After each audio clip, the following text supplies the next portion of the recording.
Hi అండి, అందరికీ నమస్తే అండి. చాలా రోజుల తర్వాత వీడియో పెడుతున్నానండి. ఈ మధ్య పెట్టడానికి అసలు ఖాళీ ఉండట్లేదు.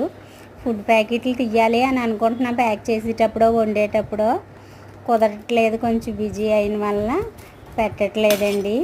కొంచెం బెటర్ అండి, స్టార్టింగ్ నుంచి చూస్తే ఇప్పుడు కొంచెం బెటర్గానే అవుతున్నాయండి ప్యాకెట్లు. దేవుడి దయ వల్ల బాగానే సపోర్ట్ చేశారు అందరూని. అక్కడ ఫ్యాక్టరీల దగ్గర కూడా బాగానే తీసుకుంటున్నారండి. వెజ్ వాళ్ళకి వేరేగా వైట్ రైసు 2 కర్రీలు చేశానండి. ఒక సాంబార్ పెట్టాను, క్యాబేజీ శనగపప్పు కూర ఒకటి, మిల్ మేకర్ కూర ఒకటి పెట్టాను. వెజ్ వాళ్ళకి అవి వేరండి. ఇలాగే చికెన్ తింటామన్న వాళ్ళకి బిర్యానీ కూడా ఉందండి. ఇలా ఫ్రై బిట్ బిర్యానీ చేశాను.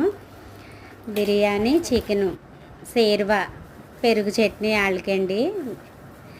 వెజ్ కంటే నాన్ వెజ్ చేయడమే సులువండి, చాలా సింపుల్గా అయిపోద్ది. ఈ సాంబారు రసాలు పెట్టేటట్టుకు చాలా ఎక్కువ టైం పట్టేస్తుంది నాకు.